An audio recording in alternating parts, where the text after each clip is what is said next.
बिस्मिल्लाहिर्रहमानिर्रहीम। अस्सलाम वालेकुम नाजरीन, आप यूट्यूब चैनल देख रहे हैं। मैं इमरान खान हूँ। नाजरीन, ये बहुत इंपॉर्टेंट वक्त है और हर फैसले को फूक फूक कर करना पड़ेगा। पाकिस्तानियों के पास ज़्यादा मौका नहीं है और आप लंबे अरसे तक पछताएं, इससे बहुत बेहतर है कि आप आवाज़ उठाएं, आप कोशिश करें। इमरान खान साहब के साथ जो हो रहा है आपको अंदाज़ा भी नहीं है।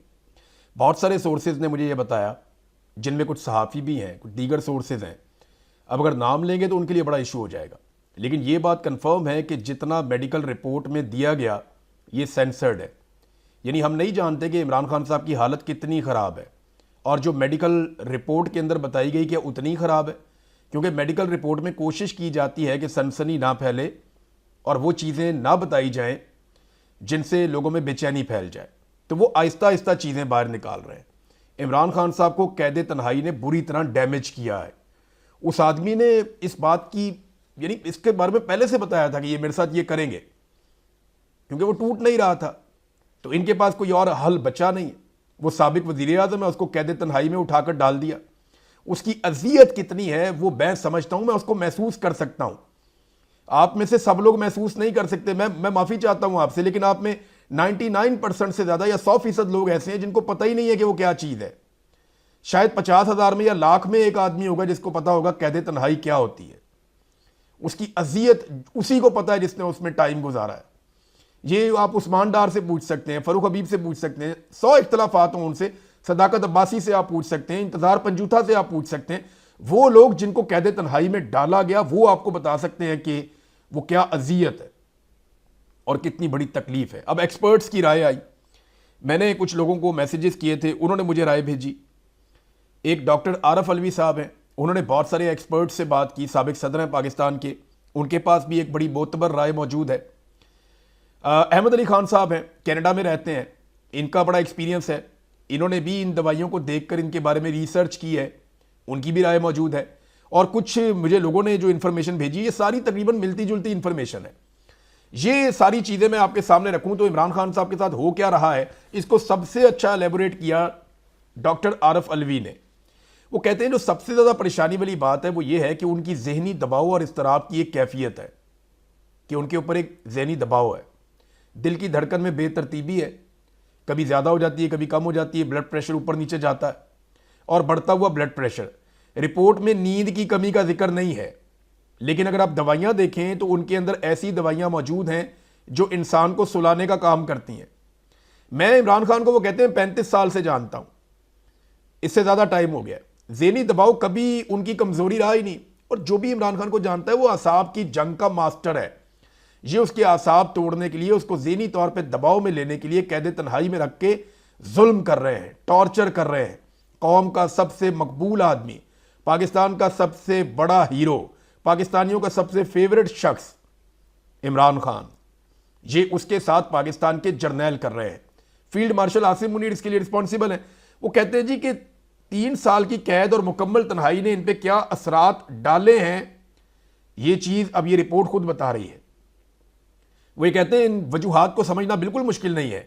मुल्क की सूरत हाल आप देख लें, जेल में जो उनके दीगर साथी कैद हैं उनको देख लें, जो साथी उनके शहीद हो गए वो मामला आप देख लें, जिन लोगों के लोग शहीद हो गए उनके जो लवाकिन हैं उनकी फिक्र भी इमरान खान साहब को।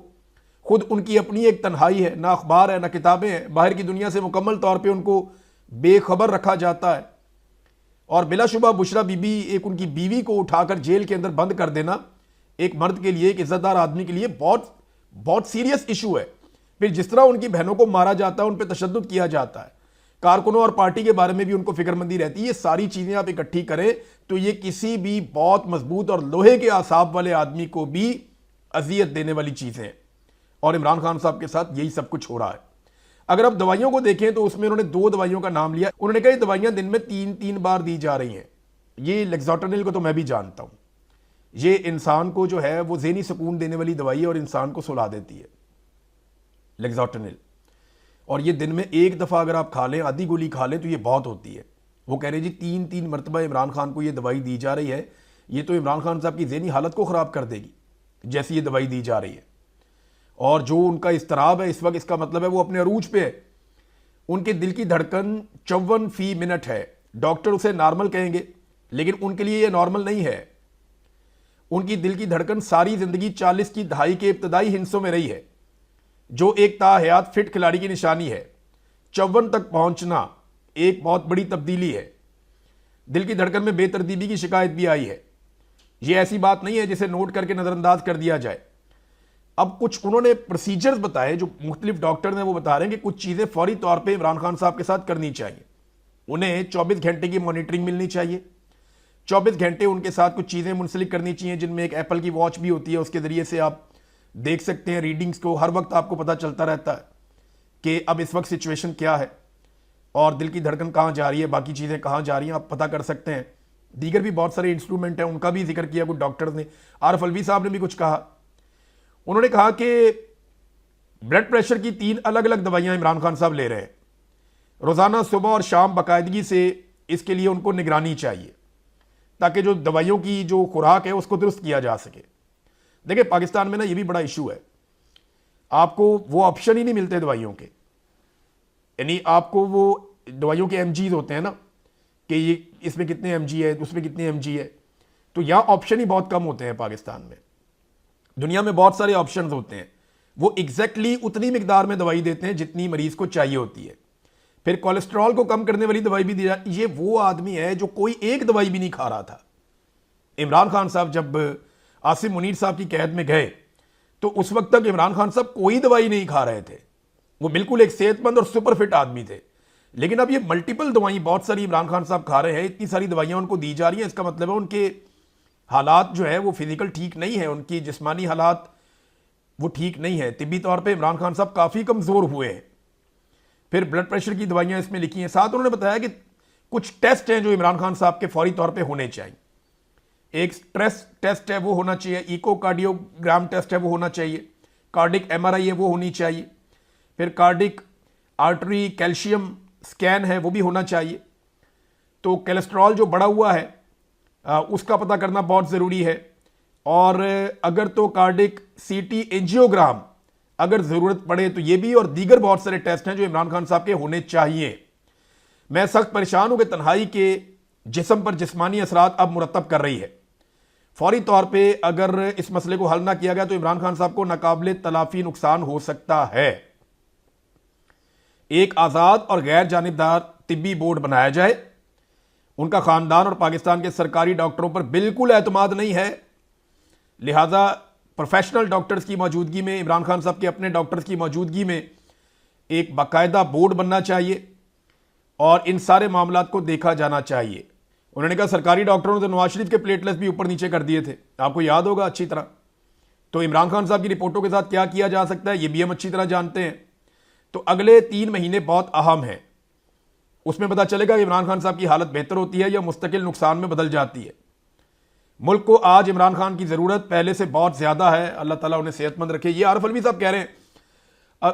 और यही बातें मैंने बहुत सारे एक्सपर्ट्स से सुनी है, उनके मैसेजेस मुझे आए हैं। अब राय पाकिस्तान तहरीक इंसाफ के अंदर यह है कि ये ऐसा लगता है कि इमरान खान साहब को कुदरती तरीकों से मारने की कोशिश कर रहे हैं। ब्लड प्रेशर जितना बढ़ा और जिस किस्म की दवाइयां तजवीज़ की गई हैं, तो उनसे तो ऐसा लगता है कि इमरान खान साहब को नफ्सियाती अद्वियात का आदी बनाने की कोशिश की जा रही है। यह एक मुजरिमाना अमल है और हर दवा उसे मजीद कमज़ोर जिस्म और जहनी सलाहियतों में कमी की तरफ लेकर जा रही है। ये एक एक दवाई की डिटेल्स और उसके साइड इफेक्ट्स इन्होंने लिखकर अहमद अली खान साहब ने बताए, लेकिन इस मामले को कोई संजीदा ले ही नहीं रहा। संजीदा कोई लेगा कैसे? किसी डॉक्टर की जरूरत ही नहीं है कि वो इससे ज़्यादा खुलकर बात कर दे। जो रिपोर्ट आई हुई है वो रिपोर्ट भी ऐसा लगता है कि सेंसर्ड रिपोर्ट है। अब इमरान खान साहब की ना जिंदगी बचाने का मामला है। मेरे ख्याल में इमरान खान साहब की फैमिली को, उनकी पार्टी को, उनके तमाम सपोर्टर्स को, हर पाकिस्तानी को इमरान खान साहब की जिंदगी बचाने की कोशिश करनी चाहिए। आज इमरान खान की फैमिली और उनके जो मुआलिजीन हैं, उनके जो डॉक्टर्स हैं, वो खैबर पख्तूनख्वा हाउस के अंदर एक प्रेस कॉन्फ्रेंस करने जा रहे हैं। उसमें वो अपना मौक़िफ़ देंगे। और मेरी ज़ाती राय ये है, और जो इन्फॉर्मेशन मेरे पास है, जैसे मैं पहले देखता भी रहा हूँ, कि बहुत मुमकिन है कि इमरान खान साहब की फैमिली जो है वो इन रिपोर्टों को भी मुस्तरद कर दे और इस बात का मुतालबा करे कि इमरान खान साहब को उनके ज़ाती मुआलिजीन की निगरानी में पिम्स अस्पताल लाया जाए और वहाँ पे उन्हें चेक करवाया जाए, फैमिली और ज़ाती मुआलिजीन की निगरानी में। ज़्यादा चांसेस ये हैं कि वो इस किस्म का मुतालबा करेंगे, और नहीं, ये मुतालबा करना भी चाहिए। इस वक्त ना इमरान खान साहब की ज़िंदगी बचाने का मामला है। ये सियासत भी होती रहेगी, बाकी सारे काम भी होते रहेंगे। सबको मिलकर इमरान खान साहब की जिंदगी की फिक्र करनी चाहिए। उसकी वजूहात मैं आपको भी बताता हूं। देखिए, इमरान खान साहब अगर सूली पर भी चढ़ जाएंगे ना, तो जिन लोगों के दिल में बुग़्ज़ और कीना भरा हुआ है ना, उनका आप कुछ नहीं कर सकते, वो फिर भी कीड़े निकालते ही रहेंगे। इमरान खान साहब को अपनी बहादुरी साबित करने का, या अपनी हुब्बुल वतनी साबित करने का, या अपनी कौम के साथ अपनी वफादारी और अपना अज़म साबित करने का, या अपने नज़रिए को साबित करने का अब उनको कोई ज़रूरत नहीं है। कुछ और करने की उनको ज़रूरत नहीं है। जो इमरान खान साहब ने साबित करना था वो उन्होंने कर दिया है। उन्होंने तारीखी जुल्म और ज्यादती बर्दाश्त की है। इस लेवल पे कभी किसी के साथ जुल्म नहीं किया गया। इसके बाद तो आप सिर्फ इंसान को कत्ल कर सकते हैं। देखिए, आप जब इंसान को मारते हैं ना, तो आप एक दफा मार देते हैं, बात खत्म हो जाती है। लेकिन जब आप किसी एक आदमी को रोज मारते हैं ना, और रोज मारते हैं, हर लम्हे मारते हैं, उसको कैद तन्हाई में रखते हैं, उसको अजियत देते हैं, तो वो एक कंटिन्यूस टॉर्चर है। वो मौत से भी बुरी चीज है जो ये लोग इमरान खान साहब के साथ कर रहे हैं। अब एक 74 साल का आदमी है, वो किसी सूरत भी इतना कुछ बर्दाश्त नहीं कर सकता जो कुछ इमरान खान साहब ने बर्दाश्त किया, और बड़ी इस्तकामत के साथ बर्दाश्त किया। उन्हें कुछ और साबित करने की जरूरत नहीं है। सबको उनकी सेहत की फिक्र करनी चाहिए, बाकी सारी चीजें होती रहेंगी। ख्वाजा आसिफ ने कहा जी कि फैसला हुकूमत ने नहीं करना, फैसला हाइब्रिड निजाम ने मिलकर करना है, यानी एस्टेब्लिशमेंट हुकूमत मिलकर फैसला करेगी। शहबाज शरीफ ने तो यह कहा था वज़ीर आला खैबर पख्तूनख्वा को कि जनाब मैं पूछकर बताता हूं। किससे? आसिम मुनीर से ही पूछकर बताना था। तो इमरान खान साहब की जिंदगी को कंट्रोल करने का जो फैसला किया हुआ, तो अल्लाह रब्बुल इज्जत के कब्जे में हम सबकी जान है। लेकिन यहां पे जो जमीनी खुदा बने हुए आसिम मुनीर साहब ने कंट्रोल किया हुआ है चीजों को। ये उनका प्रॉब्लम है और किसी का प्रॉब्लम नहीं है। नवाज शरीफ को इमरान खान साहब से दुश्मनी है, बल्कि मैंने आपको कई मरतबा बताया कि नवाज शरीफ ने यह बार बार मुतालबा किया कि इमरान खान से छुटकारा दिलवाया जाए, और आसिम मुनीर जो है वो ये अमल करेंगे या कर रहे हैं। जो एक्टिविटी है वो आसिम मुनीर से करवाई जा रही है, उसको एग्जीक्यूट आसिम मुनीर साहब कर रहे हैं, और नवाज शरीफ साहब की यह ख्वाहिश है। फाज शहबाज साहब है हमारे बड़े अच्छे जर्नलिस्ट, उन्होंने एक इंफॉर्मेशन लीक की थी, वो सारी इंफॉर्मेशन निकाली थी, और उन्होंने ये बताया था दावे के साथ कि नवाज शरीफ ने एक मीटिंग में खुलेआम ये कहा कि इमरान खान को ठोक दो, अच्छा मौका है। जो मौजूदा वजीर आजम है उसको कहा था कि आज सारा कुछ हमारी फेवर में, इमरान खान को ठोक दो, ये वक्त है। नवाज शरीफ ने बार बार तरगीब दी है इस बात की। तो इमरान खान साहब की जान खतरे में है, सबको मिलकर उनकी जान बचाने की फिक्र करनी चाहिए।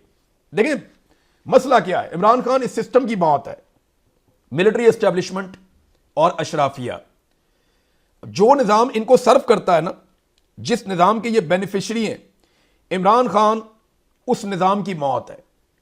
ये निजाम इमरान खान के होते हुए जो है वो कायम नहीं रह सकता। इस निजाम के खिलाफ जो सबसे मौसर हथियार है ना, उसका नाम है इमरान खान। अब ये आखिरी हद तक जाएंगे। मिसाल के तौर पे अगर आप किसी की दुकान का भी मसला बन जाता है ना, नस्लों तक लड़ाई चलती है। दो लोगों की फसलें होती है ना साथ साथ, बनने की लड़ाई के ऊपर बंदे कत्ल हो जाते हैं कि बनना 1 फुट इधर क्यों है तो 1 फुट इधर क्यों है। ये इतनी छोटे छोटे मफाद के लिए पाकिस्तान जैसे मुल्क में कत्ल हो जाते हैं। यहां तो सैकड़ों हजारों अरब के मफादात हैं। इन्होंने अपनी अपनी एम्पायर्स खड़ी की हुई हैं, बेशुमार इदारे बनाए हुए हैं, लूट मार के बाजार गर्म है, इनको टैक्सेस माफ हो जाते हैं। ये जो दिल करता है खरीद लेते हैं, कौमिया लेते हैं, काबू कर लेते हैं, बेच देते हैं, जैसे दिल करता है मुल्क चला रहे, हर चीज पे कब्जा है। आप मुझे बताएं, जिन्होंने इतनी बड़ी बड़ी एम्पायर्स खड़ी की हुई हैं, इस निजाम की बुनियाद के ऊपर वो इस निजाम को गिरने देंगे? और इमरान खान इस निजाम के खिलाफ एक जिद है, इस निजाम के खिलाफ बड़ा मौसर हथियार है। इसलिए इमरान खान बहुत खतरे में। और याद रखिएगा, मैं सिर्फ इतनी बात आपको बताऊंगा कि ये सिस्टम या ये लोग इमरान खान को कभी जेल में मारने का रिस्क नहीं लेंगे, क्योंकि मुर्सी को भी जेल में नहीं मारा गया था। मैं बार बार आपको मुर्सी की बात बताता हूं, फार्मूला वही है, और यह बात सबसे पहले इमरान खान ने खुद कही थी, और मैंने उनके कहने के बाद मुर्सी वाला पूरा मॉडल स्टडी किया था कि वहां क्या क्या हुआ, किस किस तरीके से हुआ। वहां पर भी स्नाइपर राइफल इस्तेमाल की गई थी, ऊपर से लोगों को गोलियां मारी गई थी, मुजाहिरीन को। जो जो पाकिस्तान में हो रहा है डिट्टो बिल्कुल ऐसा, ये सब कुछ हुआ। ऐसा लगता है कि रिपीट टेलीकास्ट चल रहा है पाकिस्तान में, जो वहां पे मिस्र में हुआ था। इमरान खान ने खुद निशानदेही की थी, और वही हमने यहां पे सारा कुछ होता हुआ देखा।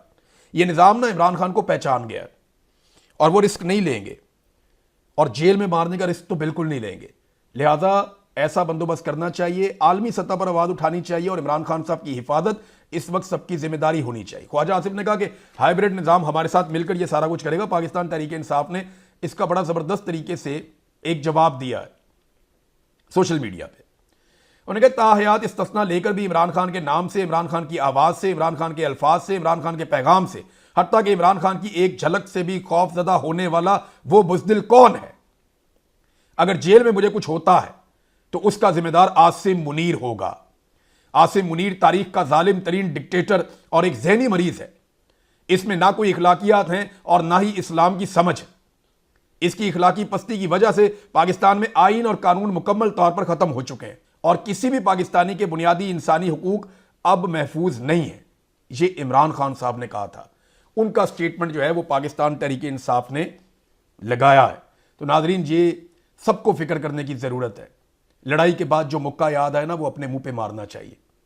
पाकिस्तानियों को अगर कोई आदमी इस वक्त इकट्ठा कर सकता है, इस वक्त पाकिस्तान जितना बिखर गया है, इस नफरत को अगर कोई आदमी इस वक्त काबू कर सकता है, अवाम और इदारों के बीच में जो फासले हैं इस वक्त अगर कोई शख्स उन्हें मिटा सकता है, और चारों सूबों में, पूरे पाकिस्तान में हर जगह पे अगर किसी आदमी की बात सुनी जाती है तो वो इमरान खान है।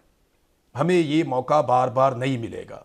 और अगर यहां से हम कहीं बिगड़ गए और मामला उस तरफ चला गया, खुदा न खास्ता जिसके खदशात हैं, तो फिर पाकिस्तान को, खुदा न खास्ता मैं ये कहना नहीं चाहता, पाकिस्तान का संभलना और एस्टेब्लिशमेंट का सर्वाइव करना ये पाकिस्तान में तकरीबन नामुमकिन हो जाएगा। नाजरीन, 2-3 खबरें छोटी छोटी मैं आपके सामने रख देता हूं। नंबर 1 ये है कि लाहौर हंजरवाल में एक और मासूम बच्चा गटर में गिरकर फौत हो गया। 60 साल बच्चे की उम्र थी। ये हर थोड़े दिन बाद वाकया होता है। कभी ये एक्शन लेते हैं, कभी चुप कर जाते हैं। बच्चा फौत होने के बाद जो गटर के ऊपर ढक्कन रख दिया गया, तो उसके फौत होने से पहले रख देते। अब 7 साल तक एक मां ने अपना बच्चा पाला है। मरियम नवाज ने अपने बेटे के बारे में कहा कि तुम मेरी इन्वेस्टमेंट हो। जुनेद ने गाड़ी तेज चलाई, उन्होंने कहा तुम मेरी इन्वेस्टमेंट हो। तो ये 7 साल की किसी मां की इन्वेस्टमेंट नहीं था ये बच्चा? क्या उसे अपनी मां को बच्चे से प्यार नहीं था? ये जो नाअहली है, यानी ये तो कोई बहुत बड़ी रॉकेट साइंस नहीं है। अगर आप सख्ती कर रहे हैं, तमाम गटरों के ऊपर ढक्कन होना चाहिए।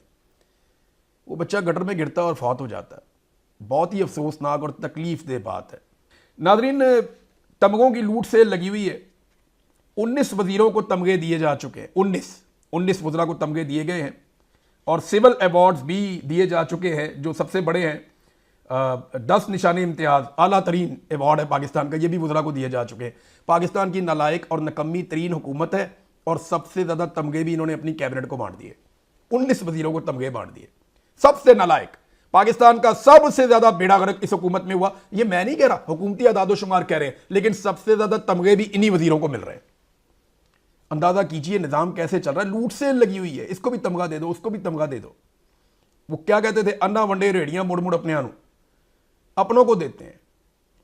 और देते भी ऐसे हैं जैसे कोई पता नहीं इनाम अपनी जेब से दे रहे हैं। भाई ये पाकिस्तान का रियासती अवार्ड है या बहुत बड़ी ज्यादती कर रहे हैं, अब इनकी बेतौकीरी कर रहे हैं। आखिरी नाजरीन खबर मैं आपको यह देता हूं कि डोनाल्ड ट्रंप ने ओमान को धमकी लगा दी कि अगर वो रस्ते में आए ना, या अमरीकी पॉलिसी के रस्ते में आए, तो अमेरिका ओमान के ऊपर शदीद बमबारी कर देगा। अगर ये खलीजी मुल्क ओमान अमरीकी हिकमत अमली में मुदाखलत करता है तो शदीद बमबारी होगी ओमान के ऊपर, ये डोनाल्ड ट्रंप ने कहा। देखें, इस वक्त ओमान और ईरान के अंदर आबनाए हुर्मुस को लेकर मुज़ाकरात चल रहे हैं। अमेरिका वहां पे चाहता है कि पॉलिसी उनके मुताबिक बने। अब ये खित्ते के ममालिक है, इनको तय करनी है चीजें। अब इस किस्म की धमकी जब डोनाल्ड ट्रंप ने दी है ना, तो मुझे सिर्फ इसका एक ही हल नजर आता है। ओमान को चाहिए फौरी तौर पे सऊदी अरब, पाकिस्तान और तुर्की ने जो इत्तेहाद बनाया ना, ये उसका हिस्सा बन जाए। फौरी तौर पे तुर्की, पाकिस्तान और सऊदी अरब के इत्तेहाद का हिस्सा बने, क्योंकि इन ममालिक ने कहा है कि बाकी ममालिक भी इस इत्तेहाद का हिस्सा बन सकते हैं। ओमान को फौरन इस इत्तेहाद का हिस्सा बनना चाहिए, ताकि अगर अमेरिका ओमान पे अटैक करे तो ये सारे मुल्क मिलकर वापस अमेरिका के ऊपर अटैक कर सकें। तो तब पता भी चल जाएगा कि एक्चुअली ये इत्तेहाद बना क्यों है और किसके खिलाफ बना है। अब तक इतनी, अपना ख्याल रखिएगा, अपने चैनल का भी। अल्लाह हाफ़िज़।